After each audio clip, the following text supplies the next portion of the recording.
प्रदोष काल में शाम के समय पर जाकर किसी भी नदी, तालाब, बावड़ी, कुआं, कहीं ना कहीं जो आपके पास में हो, वहां पर एक घी का दिया, बत्ती का मुंह दक्षिण की ओर कर कर अवश्य जला कर जाना। सारे पितृदोष समाप्त हो जाएगा, सारा पितृदोष समाप्त। अमावस्या के दिन किसी भी जलाशय के पास में, नदी, तालाब, बावड़ी, कुआं, जो आपके शहर में, आपके गांव में, आपके नगर में हो, वहां जाकर लगा। अगर नदी, तालाब, बावड़ी, कुआं नहीं है तो पीपल का वृक्ष हो या बेलपत्री का वृक्ष हो या बट का वृक्ष हो, उसके नीचे लगा दो प्रदोष काल में। पर अमावस्या के दिन लगाएं जरूर। क्यों? क्योंकि अमावस्या के दिन पितृ शाम के समय प्रदोष काल में शंकर भगवान का नाम जाप कर कर नदी, तालाब, बावड़ी पर पानी पीने जाते हैं। वहां से जल का आचमन कर कर पितृ अपने लोक को चले जाते हैं प्रदोष काल के समय पर। इसलिए प्रदोष काल में जलाशय के पास में, बावड़ी, कुआं, नदी, तालाब के किनारे पर दिया लगाया जाता है दक्षिण की ओर मुख कर कर बत्ती का। तो पितृ आशीर्वाद देते हुए जाते हैं कि फलो फूलो, आगे बढ़ो, उन्नति करो, तरक्की करो। ये पितरों का आशीर्वाद रहता है, पितरों का वर रहता है। आप देंगे?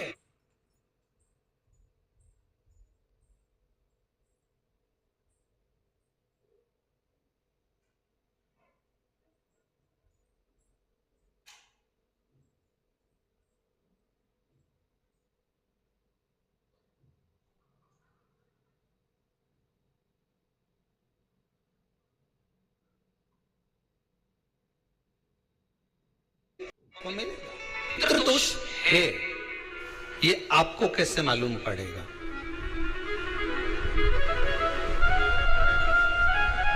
पितृ भूखे हैं, इसका तो वर्णन हमने पहले कर दिया कि रात्रि को जब आप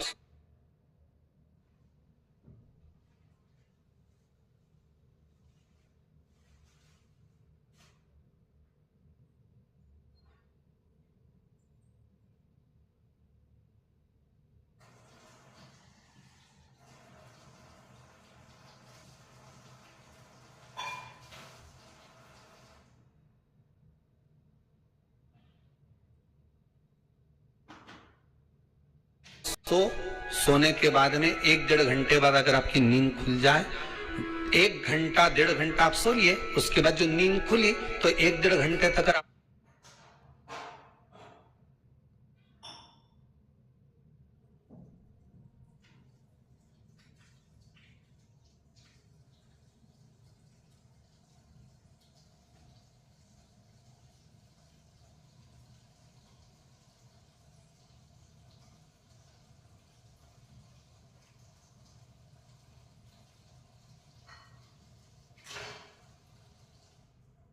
आपको नींद नहीं आ रही है, रात्रि को सोने के बाद में 1 घंटे बाद जब उठे तो आपको प्यास लग गई,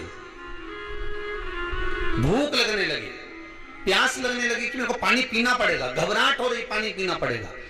1-1.5 घंटे सोने के बाद अचानक नींद खुले और आपको प्यास लगे, समझ लेना आपके पितृ भूखे हैं और प्यास है, भूखे और प्यास है, उनको जल की जरूरत है। किसी भी नदी में, सरोवर में, कुंड में, बावड़ी में, तालाब में, आप तीर्थ में जाकर जब स्नान करते हैं तो स्नान करने के बाद एक काम का नियम बना लो कि अपने हाथ की अंजलि में जल लेकर अपने पूर्वजों को देना। प्यासे रहते हैं, भाग मांगते हैं, प्राप्त करना। 3 वृक्ष पितरों के तुल्य हैं। पहला पीपल, दूसरा बट वृक्ष, तीसरा बेलपत्र का वृक्ष। ये पितरों के तुल्य हैं। अगर आपको रात्रि में नींद नहीं आ रही है, ऐसा लगता है कि रात्रि को 1 घंटा 1.5 घंटा सोने के बाद कुछ गलत गलत विचार आने लगते हैं, नींद सुबह 3 बजे तक, 4 बजे तक नहीं आती, 4 बजे के बाद फिर नींद आती है, तो एक प्रैक्टिकल जरूर कर देखना। एक प्रैक्टिकल करने में क्या जाता है, प्रयास करने में क्या कुछ जाता है क्या?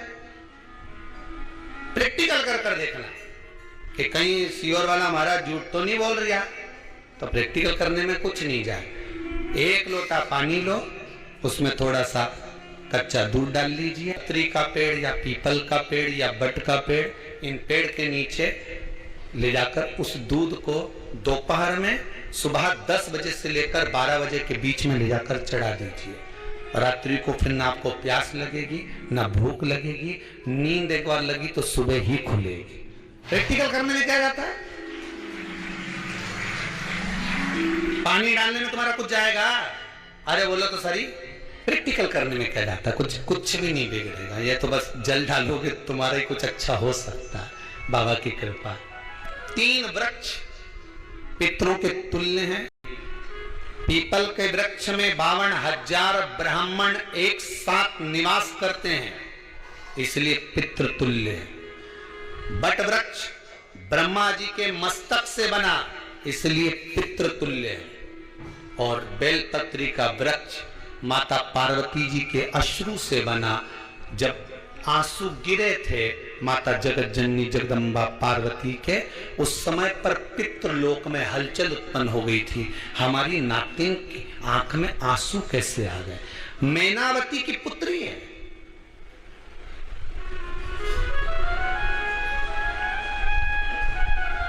पितरों की नातिन, इसकी अश्रु कैसे गिर गए?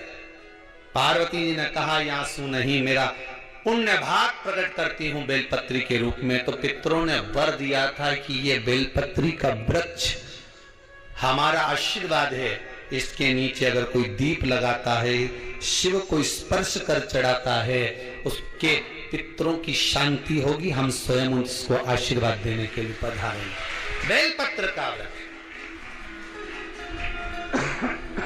पितृतुल्य। तो रात्रि को अगर भूख लग रही है, प्यास लग रही है, तो पितृदोष। दूसरा पितृदोष का लक्षण बताया, घर में कोई शुभ कार्य ना हो, वंश की वृद्धि ना हो। 1 रुपये कमाओ, 1.25 रुपये खर्च हो रहे हैं, पैसा 10 जगह से कमाई आ रही है पर घर में टिक नहीं पा रही है, आया गया, पितृदोष। जरा सी कटोरी पड़ी है, उसके पीछे विवाद चालू हो जाए, पानी ढुल गया उसके पीछे विवाद हो जाए, या छोटी छोटी बात में घर में क्लेश मचा हुआ है, पितृदोष है। समझ लो हमारे पूर्वज हमसे खुश नहीं, प्रसन्न नहीं। सारी दुनिया के लोग तुमसे कह रहे हैं तेरे घर में पितृदोष है। 1 रुपये कमाते हो, 1.25 रुपये खर्च होता है, मानसिक टेंशन बना रहता है। घर में एक व्यक्ति बीमार है, ठीक हुआ, दूसरा बीमार पड़ गया, दूसरा ठीक हुआ, तीसरा बीमार पड़ गया, तीसरा ठीक हुआ, चौथा बीमार पड़ गया। मतलब कहीं ना कहीं पितृ का भाव, पितृदोष का बना। किसी ने कहा तुमसे कि तेरे यहाँ पितृदोष है, तूने ब्राह्मण को भोजन करा दिया, पिंडदान करा दिया, तर्पण करा दिया, तिलांजलि करा दी, गया जी का श्राद्ध कर दिया, हरिद्वार चली गई, वहां पिंडदान करवा दिया, ब्राह्मण भोज करवा दिया, तिथि पर भोजन करवा दिया, सब कुछ करवा के देते। अब एक काम और करके दे, एक काम और करके देख लो। जब तुम घर में भगवान शंकर की आरती, तुम्हारे घर में शंकर जी का शिवलिंग है, भले काय का भी हो, छोटा सा, भले सियोर का कंकर शंकर हो, नर्मदा का कंकर हो, चाहे शंकर पारक के हो, पीतल के हो, स्टील के हो, लकड़ी के हो, जिसके भी हो, लोहे के हो, पाषाण के हो, जिसके भी हो, शंकर का शिवलिंग अगर हमारे घर में है और आप रोज प्रतिदिन भगवान की आरती करते हो, प्रतिदिन, और आपको लग रहा है कि मेरे यहाँ तकलीफ चल रही है, ठीक ही नहीं हो रही, लगभग 1.5 महीना आप कम से कम 45 दिन, 1.5 महीने के करीब में ऐसा प्रयास करना कि भगवान की आरती, शंकर भगवान के शिवलिंग की आरती करने के बाद उस दिए को भगवान के सामने मत रखो, उस दिए को उठाकर जहां तुम पानी का मटका रखते हो, हंडा रखते हो, जिससे तुम पानी पीते हो, तुम्हारे रसोई घर में जो पानी का मटका, हंडा, बाल्टी, आरओ का पानी जिस मटके में गिरता है, हंडे में गिरता है, जिसको हमारे पितरों का स्थान कहते हैं, उस स्थान पर, उस मटके के पास में, हंडे के पास में, उस बाल्टी के पास में, जहाँ रसोई घर में पानी रखते हो, उस रसोई घर में पानी जहाँ रखते हो, उसके पास में उस दिए को भगवान के सामने नहीं रखना। आरती उतारने के बाद उस दिए को ले जाकर सीधे परिंडे के पास में, उस हंडे के पास में, मटके के पास में उसको रखो। केवल 1.5 महीना कर देखना। 1.5 महीने के बाद तुम्हें मालूम पड़ेगा कि हम वापिस उन्नति की सीढ़ी पर चढ़ना प्रारंभ करती है, हमें फल मिलना चाहिए। अब तुम्हें ना कहीं जाना है, ना कहीं आना है, ना कोई खर्चा है। खर्चा है क्या? ईमानदारी से बोलो, कोई तुम्हारा लाखों का रुपया लग जाएगा, रोज आरती करते हो रोज आरती। बस आरती का नियम बना लो कि हमको पितृदोष किसी ने बोला है, हमारे घर में अशांति है, पितृदोष है, कोई कह रहा है कि तुम्हारे घर में पितृदोष है, हमने सब कुछ करके देख लिया। अब हमें ये करना है कि महादेव की आरती जब होती है तो उसकी ज्योत का दर्शन करने पर 1000 कपिला गाय के दान का पुण्य मिलता है। तो ये पुण्य हम हमारे पितरों को देते हैं, जिससे उनकी मुक्ति हो जाए और हमें आशीर्वाद। उस दिए को नीचे नहीं रखना, आरती उतारने के बाद आरती पूरी हो जाए तब उस दिए को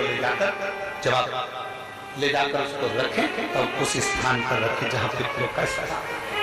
अमावस्या के दिन सारे पितृदोष समाप्त हो जाए। पितृदोष होता है, काल सर्प दोष होता है, वास्तु दोष होता है, उनको ज्यादा कुछ नहीं करना होना। महाराज एक बेल का फल लीजिए। क्या लेना है?